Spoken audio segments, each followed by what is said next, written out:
Assalamualaikum warahmatullahi wabarakatuh. Hai anak-anak yang ada di rumah, apa kabarnya? Semoga kita semua selalu dalam keadaan sehat dan bahagia selalu ya. Senang nih rasanya ibu bisa menyapa anak-anak yang ada di rumah dalam pembelajaran daring kali ini. Sebelumnya perkenalkan, nama ibu Lisa Aidaningrum. Pada hari ini ibu akan memberikan materi pembelajaran di kelas 4. Nah, bagaimana nih anak-anak? Apakah sudah siap untuk belajar? Ya, pastinya harus siap ya. Nah, sebelum kita mulai ke pembelajaran hari ini, alangkah lebih baiknya kita memanjatkan doa terlebih dahulu. Berdoa menurut agama dan kepercayaan masing-masing dimulai. Berdoa selesai. Nah, anak-anak yang ada di rumah bagaimana? Sudah siap belum untuk mengikuti pembelajaran kali ini? Ya, jika sudah siap, ibu mempunyai satu yel-yel nih. Nanti kita lakukan bersama ya. Nah, anak-anak yang ada di rumah juga harus bersiap dan coba sekarang berdiri di tempatnya masing-masing. Sekarang kita akan melakukan satu yel-yel bareng ya. Yel-yelnya itu namanya tepuk semangat. Bagaimana cara melakukannya? Seperti ini. Tepuk semangat. Semangat ya. Jadi untuk menambah semangat kita hari ini, kita harus melakukan tepuk semangat. Ayo anak-anak yang ada di rumah, kita berdiri bareng-bareng dan melakukan tepuk semangat ini ya. Yuk kita lakukan sekali lagi ya. Tepuk semangat. Semangat. Nah, nampaknya sudah pada semangat nih ya. Nah, kita langsung saja ya ke pembelajaran kali ini. Tapi sebelumnya ibu ingin mengingatkan nih bahwa di masa pandemi yang belum usai ini, kita harus senantiasa menerapkan protokol kesehatan, yaitu dengan melakukan kebiasaan 5M. Apa saja sih 5M itu? Yang pertama adalah memakai masker dengan benar. Yang kedua, mencuci tangan dengan air mengalir dan juga sabun. Yang ketiga, menjaga jarak. Yang keempat, menjauhi kerumunan. Dan yang kelima, mengurangi mobilitas. Nah, dengan melakukan kebiasaan 5M ini, ibu harap kita semua terhindar dari virus dan kuman dan penyakit yang lainnya ya. Langsung saja yuk kita ke pembahasannya. Nah, anak-anak, apakah kalian tahu hari ini kita akan membahas mengenai apa sih? Ya, jadi hari ini kita akan membahas mengenai materi sumber daya alam yang ada pada materi kelas 4. Nah, tujuan pembelajaran kali ini adalah agar kita tahu apa itu pengertian sumber daya alam, kemudian jenis-jenis sumber daya alam itu apa, kemudian contohnya juga apa, dan agar kita mengetahui juga manfaat sumber daya alam bagi kehidupan sehari-hari kita itu seperti apa. Nah, tapi sebelum kita lanjut ke pembelajarannya, ibu memiliki beberapa pertanyaan nih yang harus kalian jawab ya. Nah, pertanyaan yang pertama adalah, menurut kalian apa sih sumber daya alam itu? Kemudian pertanyaan yang kedua, coba sebutkan manfaat sumber daya alam yang kalian rasakan di kehidupan sehari-hari kalian itu seperti apa. Nah, kalian bisa menjawabnya dan menulis jawabannya di buku kalian masing-masing ya. Dan untuk menjawabnya, kalian harus menonton video ini sampai akhir agar mengetahui jawabannya itu apa. Dan di akhir video juga kita akan membahas mengenai jawaban dari pertanyaan ini. Jadi simak videonya sampai akhir ya. Lanjut ke pembahasannya yuk. Nah, anak-anak, sekarang ibu sudah ada di lapangan luas nih, sudah berada di taman. Nah, hari ini kita akan melakukan petualangan, yaitu menjelajahi lingkungan sekitar. Apakah ada sumber daya alam di sekitar kita? Nah, coba anak-anak yang ada di rumah juga coba keluar dan lihat lingkungan sekitarnya. Apakah ada sumber daya alam di situ? Ya, coba kita lihat ya. Nah, coba lihat ke atas. Ya, di atas itu ada matahari. Nah, matahari. Kemudian kita biasa mandi menggunakan air. Kemudian kita menghirup udara. Nah, sinar matahari, udara, dan juga air itu merupakan sumber daya alam. Nah, kira-kira sumber daya alam itu apa sih pengertiannya? Ya, coba sudah menemukan jawabannya belum nih? Ya, jadi sumber daya alam itu merupakan segala sesuatu yang berasal dari alam, yang ada di alam, yang dapat kita gunakan atau kita manfaatkan sebagai pemenuhan kebutuhan sehari-hari. Seperti sinar matahari nih. Coba sinar matahari fungsinya buat apa? Ya, buat menjemur pakaian, buat menjemur ikan asin ya. Kemudian air, biasanya kita gunakan air sebagai untuk mandi, untuk minum ya. Nah, kemudian juga ada udara atau angin. Biasanya kita menggunakan angin untuk menyejukkan diri. Jadi sinar matahari, udara, dan juga air itu termasuk ke dalam sumber daya alam. Nah, anak-anak yang ada di rumah, ternyata sumber daya alam itu memiliki beragam macam jenisnya loh, dan juga berbagai macam contohnya. Nah, hari ini kita akan melihat dan mengetahui satu persatu apa saja sih jenis-jenis dari sumber daya alam ini. Makanya simak baik-baik ya. Nah, anak-anak, kali ini seperti yang Ibu sudah bilang tadi, kita akan mencari tahu satu persatu apa saja jenis dari sumber daya alam itu. Nah, kemudian sinar matahari, angin, dan juga air itu termasuk ke dalam jenis apa ya? Nah, makanya kita akan mengetahui jawabannya. Nah, jadi simak baik-baik ya penjelasannya. Nah, untuk jenis yang pertama yaitu adalah sumber daya alam hayati. Coba sumber daya alam hayati ini kira-kira sumber daya alam apa ya? Ya, jadi sumber daya alam hayati ini adalah jenis sumber daya alam yang berasal dari makhluk hidup. Nah, coba anak-anak yang ada di rumah, contohnya apa coba? Ya, contohnya itu seperti tumbuhan ya, ada sayuran, ada buah-buahan, kemudian ada hewan juga. Hewan termasuk makhluk hidup. Nah, hewannya itu seperti apa? Seperti unggas dan ikan-ikanan. Nah, biasanya kita manfaatkan sumber daya alam itu untuk makanan sehari-hari kita ya, seperti sayuran, ikan, kemudian ayam juga gitu ya. Nah, kemudian selanjutnya itu kita ada jenis yang kedua, yaitu jenis sumber daya alam non-hayati. Nah, ini kebalikan dari sumber daya alam hayati tadi. Nah, jika sumber daya alam hayati tadi itu merupakan sumber daya alam yang berasal dari makhluk hidup, nah sumber daya alam non-hayati ini kebalikannya. Jadi, sumber daya alam non-hayati ini adalah jenis sumber daya alam yang berasal dari benda tak hidup atau bukan dari makhluk hidup. Coba sebutkan contohnya apa? Ya, ada batu bara, minyak bumi, sinar matahari, air, dan juga angin. Nah, jadi kita sudah mengetahui ya bahwa sinar matahari, air, dan juga angin itu termasuk ke dalam ya sumber daya alam non-hayati. Selanjutnya kita ada jenis yang ketiga, yaitu sumber daya alam yang dapat diperbaharui. Nah, pasti anak-anak yang ada di rumah sudah pernah mendengar ya. Ya, jadi sumber daya alam yang dapat diperbaharui ini adalah jenis sumber daya alam yang tidak ada habisnya dan sifatnya itu bisa diperbaharui atau dipulihkan kembali. Contohnya itu seperti apa? Ya, ada sinar matahari, ada angin, ada gelombang air laut, kemudian ada hewan dan tumbuhan. Nah, hewan dan tumbuhan juga sama merupakan sumber daya alam yang dapat diperbaharui karena jumlahnya itu tidak terbatas dan bisa dikembangbiakan atau bisa dikembalikan lagi. Nah, seperti itu ya.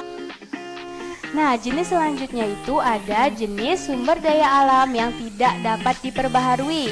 Nah, jenis sumber daya alam yang tidak dapat diperbaharui ini merupakan kebalikan dari sumber daya alam jenis yang dapat diperbaharui. Nah, jadi ini kebalikannya ya. Jika sumber daya alam yang dapat diperbaharui itu bisa dikembalikan lagi atau jumlahnya itu tidak terbatas, maka sumber daya alam yang tidak dapat diperbaharui ini merupakan sumber daya alam yang sifatnya terbatas, yang terbentuk atas proses alamiah yang membutuhkan waktu yang sangat lama. Jadi akan memerlukan waktu yang lama juga untuk bisa mengembalikannya. Nah, kemudian jika kita menggunakan sumber daya alam ini secara terus-menerus, maka akan berkemungkinan untuk habis nih. Jadi, jika kita terus-menerus menggunakan sumber daya alam yang tidak dapat diperbarui ini, maka ada kemungkinan sumber daya alam ini akan habis dan akan memerlukan waktu lama untuk mengembalikannya kembali.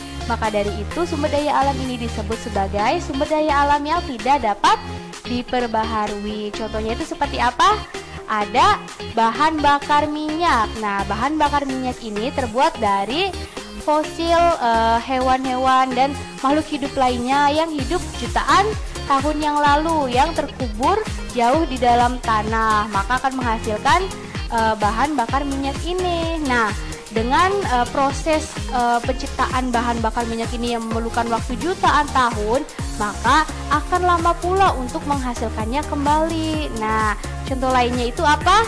Yaitu ada batu bara, ada nuklir ya. Jadi contohnya itu seperti itu, ada gas alam juga. Nah, contoh-contoh itu merupakan sumber daya alam yang tidak dapat diperbaharui karena kelangkaan untuk mendapatkannya memerlukan proses yang sangat lama. Nah, jadi alangkah lebih baiknya jika kita menghemat ataupun tidak menggunakan sumber daya alam ini, karena selain untuk menghindari kelangkaan atau kepunahan dari sumber daya alam ini, penggunaan dari sumber daya alam yang tidak dapat diperbarui juga akan mengakibatkan kerusakan lingkungan nih. Jadi terkadang sumber daya alam yang tidak dapat diperbarui ini jika digunakan akan menimbulkan gas-gas yang tentunya sangat tidak bagus buat kehidupan manusia maupun kehidupan alam sekitar. Nah, maka dari itu, itulah alasan kita untuk selalu menghemat sumber daya alam. Nah, jenis sumber daya alam berikutnya adalah jenis sumber daya alam alternatif. Apa sih sumber daya alam alternatif ini? Nah, sumber daya alam alternatif ini adalah sumber daya alam yang digunakan untuk mengganti sumber daya alam yang tidak dapat diperbaharui tadi. Karena sumber daya alam yang tidak dapat diperbaharui tadi itu jika digunakan terus-menerus ada kemungkinan untuk habis, dan juga jika kita menggunakannya maka itu akan merusak lingkungan ya, dan makhluk hidup yang lainnya. Maka dari itu hadirlah sumber daya alam alternatif ini. Nah, alangkah lebih baiknya jika kita bersama untuk menggunakan sumber daya alam alternatif ini untuk mengurangi bahkan tidak menggunakan sumber daya alam yang tidak dapat diperbaharui tadi, karena sifatnya yang akan habis dan juga tidak baik bagi lingkungan sekitar. Nah, seperti itu ya. Nah, coba contoh dari sumber daya alam alternatif ini ada apa saja?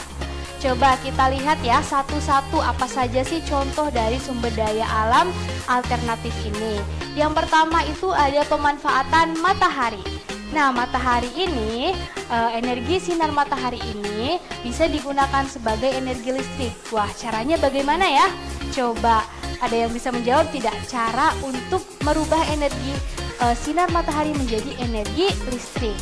Nah, caranya itu dengan menggunakan alat panel surya. Nah, panel surya ini biasanya dipasang di lapangan terbuka ya. Coba, anak-anak yang ada di rumah pernah melihat tidak alat seperti ini?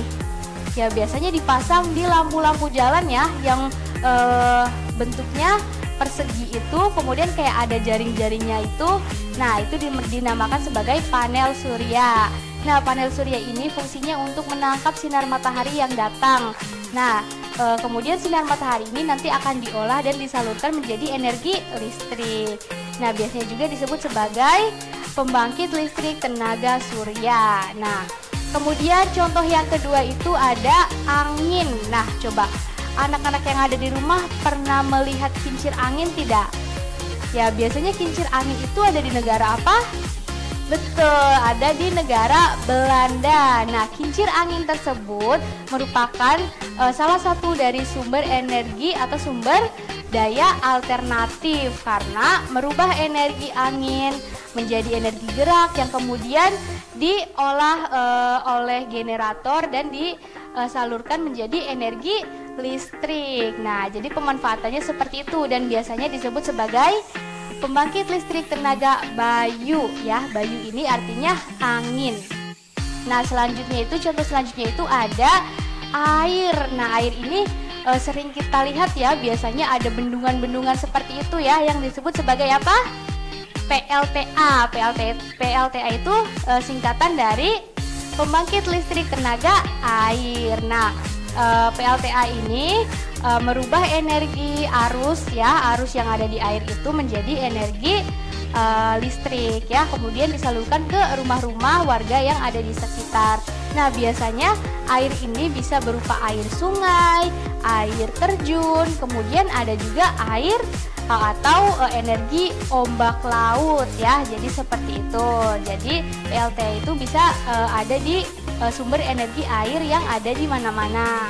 Nah, selanjutnya itu ada energi panas bumi atau geotermal. Nah, energi panas bumi ini nanti akan menghasilkan uap. Nah, uap ini yang nantinya akan dijadikan sebagai sumber energi seperti energi listrik dan lain sebagainya. Nah, biasanya energi panas bumi ini disajikan atau diletakkan alat-alat generatornya itu pada lereng-lereng pegunungan berapi nih untuk dimanfaatkan uap panas yang ada di dalam perut bumi. Nah, itu juga termasuk energi alternatif. Nah, selanjutnya itu ada biomasa. Nah, biomasa ini merupakan sumber daya alam yang terbuat dari sisa-sisa dari makhluk hidup. Nah, seperti apa? Seperti sampah dapur. Nah, sampah dapur kita itu biasanya ada tumbuhan ya.